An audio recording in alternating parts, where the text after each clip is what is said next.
Bueno, me presento, mi nombre es Fabián Camilo Morgan Ávila, soy estudiante del programa de Ingeniería de Sistemas en la UNAD y este es un video de sustentación para el curso de Física General en el que vamos a hacer uso de un simulador en línea.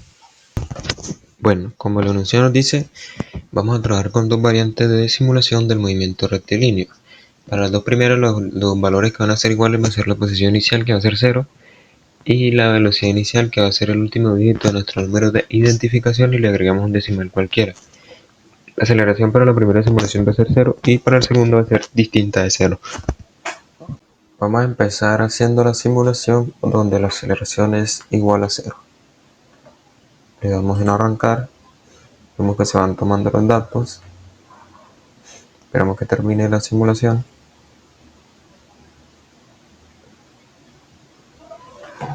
Y estos datos son los que nos vamos a llevar al ser para hacer la gráfica. Como vemos, aquí tenemos ya los datos de la simulación cuando la aceleración es igual a 0. Bueno, vamos a hacer la simulación para la segunda variación de datos. Escogimos para la variación cuando la aceleración es distinta a 0 el valor número 4. Vamos a arrancar por la aceleración y vamos a ver cómo varían estos datos. Empezamos la simulación. Vemos cómo estamos obteniendo los datos ya de la simulación. Vamos aumentando la distancia y la velocidad, porque obviamente la aceleración es más alta.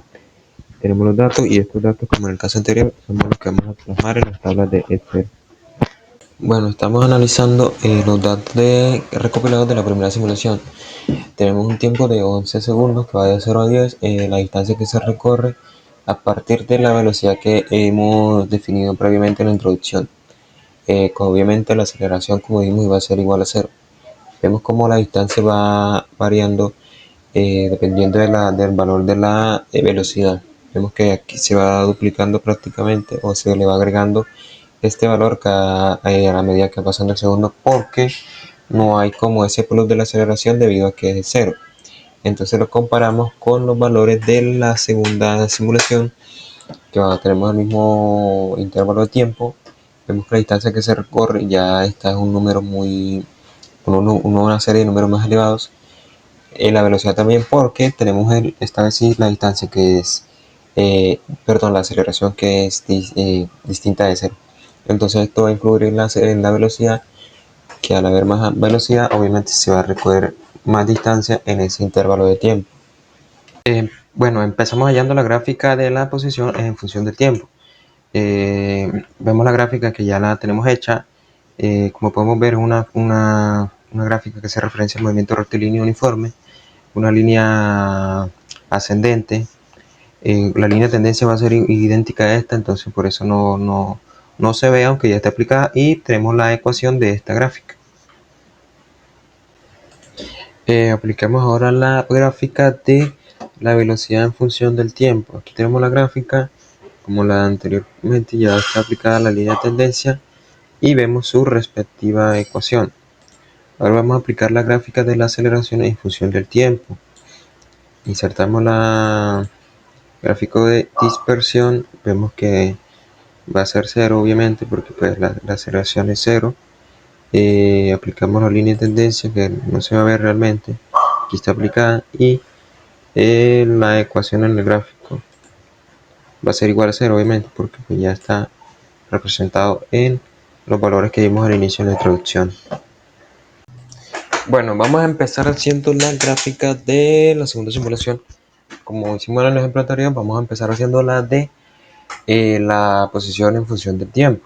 Seleccionamos los datos, insertamos el gráfico de dispersión. Como podemos ver, hace referencia al movimiento uniforme acelerado. Vamos a aplicar la línea de tendencia, que aquí pues nos lo dan, valga redundancia, de manera lineal. Entonces lo ponemos de manera polinómica para que veamos cómo es esa actitud. Sí, la tendencia que nos muestra la gráfica, que es prácticamente lo mismo. Presentamos la ecuación del gráfico, como podemos ver, y ahora vamos a pasar a hacer las siguientes dos gráficas. Pues aquí ya están hechas. Tomamos la velocidad en función del tiempo, vemos que es ascendente, aquí tenemos la respectiva ecuación, y ahora pasaremos a hacer la gráfica de la aceleración en función del tiempo, como una aceleración digamos constante. Para todos los intervalos del tiempo va a ser la misma aceleración, tenemos el gráfico y aquí tenemos pues la ecuación, que pues ya está definida como dijimos en el anterior caso en la introducción. Bueno, ahora pasamos con el paso 5, que es la interpretación de resultados. A partir de las gráficas anteriores vamos a sacar unas conclusiones que pues, ya están escritas aquí, entonces procederé a leerlas. Notamos que para la gráfica de posición en función del tiempo en el movimiento rectilíneo uniforme, podemos observar que esta tiene una tendencia ascendente, pero con un rango de distancia establecido que asciende de acuerdo con el paso del tiempo. Esto se debe a que la velocidad inicial que se le otorgó al motociclista es un valor constante y que no sufre cambio alguno de acuerdo con el valor de la aceleración, que tiene un valor nulo o cero, porque pues ya habíamos dicho que se había definido una aceleración cero. Al no haber un cambio en la aceleración, la velocidad siempre va a ser constante. Entonces eso quiere decir que la distancia que recorre el motociclista va de esta manera. Vamos a ver la diferencia, o ya la vimos, comparado con la gráfica de posición en función del tiempo en el movimiento rectilíneo uniformemente acelerado. Vemos que para la gráfica de velocidad en función del tiempo en el movimiento rectilíneo uniforme, pasa algo que ya se menciona en la anterior conclusión, y es que la velocidad siempre va a ser constante, ya que no hay aceleración alguna que la pueda cambiar. Pasamos por el lado en la gráfica de posición en función del tiempo en el movimiento rectilíneo uniformemente acelerado, podemos notar un cambio grande, y es que la distancia que recorre el motociclista en ese intervalo de tiempo va a ser aún mayor, ya que la velocidad inicial está influenciada por el valor de la aceleración que le fue otorgado. Y para la gráfica de velocidad en función del tiempo en el movimiento rectilíneo uniformemente acelerado, notamos que es una velocidad notablemente ascendente, al tener el plus de la aceleración, que va a hacer que a medida que transcurre el intervalo de tiempo, el motociclista aumente su velocidad y por ende recorra más distancia. Bueno, ahora pasaremos a responder las siguientes preguntas. El primero dice: ¿cómo puedo diferenciar un movimiento rectilíneo uniforme de un movimiento rectilíneo uniformemente acelerado a partir de las características de su gráfica? Notamos que para diferenciar estos dos basta con analizar cada una de las gráficas y realizamos una comparación. Vemos que en el movimiento rectilíneo uniforme la gráfica de posición en función del tiempo es una línea recta ascendente, y para la gráfica de velocidad en función del tiempo observamos con una línea horizontal que parte desde el valor otorgado y no sufre modificación alguna. Y para la gráfica de aceleración en función del tiempo notamos que es cero, ya que no tiene valor alguno que influya en todo el proceso. Por el lado del movimiento rectilíneo uniformemente acelerado, la gráfica de posición en función del tiempo notamos que es una curva ascendente. En la gráfica de velocidad en función del tiempo notamos que es una línea ascendente debido a que la velocidad está aumentando a causa de la aceleración. Y en la gráfica de aceleración en función del tiempo notamos que es una línea horizontal constante distinta de cero. La segunda pregunta nos dice: sobre el movimiento con aceleración constante, ¿qué sucede cuando la aceleración es cero? Notamos que cuando la aceleración es cero, podemos decir que se trataría de una aceleración constante, aunque no tenga valor alguno. El objeto se va a mover a una velocidad constante desde su punto de partida hasta su punto de llegada. Lo único que va a variar cuando la aceleración es constante va a ser la posición, que aumentará de manera lineal. Esta es una característica clara del movimiento rectilíneo uniforme. La tercera pregunta nos dice: ¿qué representa el área bajo la curva de la gráfica velocidad versus tiempo en cada caso?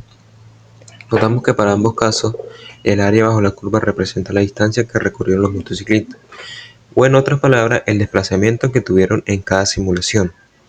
En el movimiento rectilíneo uniforme, al ser una velocidad constante, llegamos a la conclusión de que el área bajo la curva deberá ser un rectángulo, cuya fórmula o área está dada por la velocidad multiplicada por el tiempo. Ahí obtenemos el valor del desplazamiento. En el movimiento rectilíneo uniformemente acelerado, notamos que la velocidad está influenciada por la aceleración. De esta manera obtenemos una gráfica con una línea recta ascendente. De esta manera, el área bajo la curva está formada por un triángulo, cuya área está dada por la velocidad inicial y la velocidad final, lo que nos dará también el valor del desplazamiento. Vamos a hacer el paso 6, que en resumen nos dice que tomemos las ecuaciones de las líneas de tendencia obtenidas en Excel, hacemos una comparación con las ecuaciones de ambos movimientos y las usamos para calcular la velocidad del motociclista en tiempos de 25 segundos y 35 segundos. Empezamos con el movimiento rectilíneo uniforme. Y vemos que la ecuación que relaciona la distancia y el tiempo es la siguiente. Sería distancia igual a velocidad por tiempo. En este caso, pues la ecuación que nos dieron sería y igual a 2,8x. Esto relacionándolo con la fórmula esta al principio, podemos decir que el coeficiente 2,8 se podría tomar como la velocidad. Entonces, tenemos que es constante para ambos casos y toma el valor de 2,8 metros sobre segundo. Bueno, ahora pasaremos a hacer el segundo caso. Tenemos que en el movimiento rectilíneo uniformemente acelerado la velocidad está dada por la derivada de la posición con respecto al tiempo. Aquí vemos la fórmula, reemplazamos los valores, solo vamos a agregar que lo que nos dio la ecuación de la línea de tendencia y vamos a proceder derivando cada término. Aquí vamos a derivar 2t a la 2 y vamos a derivar, o sea, sumamos a ese 2t a la 2 la derivada de 2,8t. Vemos que la derivada de 2t a la 2 es 4t, la derivada de 2,8t es 2,8. Entonces tenemos que la velocidad en cualquier instante es 4t más 2,8. Esto vamos a reemplazarlo con los tiempos que nos dieron de 25 y 35 segundos en esta t. Como tenemos aquí, 4 por 25 son 100 y le sumamos 2,8, 102,8. Y para el caso de 35 segundos, 35 por 4 serían 140 más 2,8, 142,8. Entonces tenemos que la velocidad para t igual 25 segundos y t igual 35 segundos, aplicando las fórmulas de ecuaciones del movimiento rectilíneo uniformemente acelerado y las del movimiento rectilíneo uniforme, van a ser 102,8 metros sobre segundo y 142,8 metros sobre segundos respectivamente.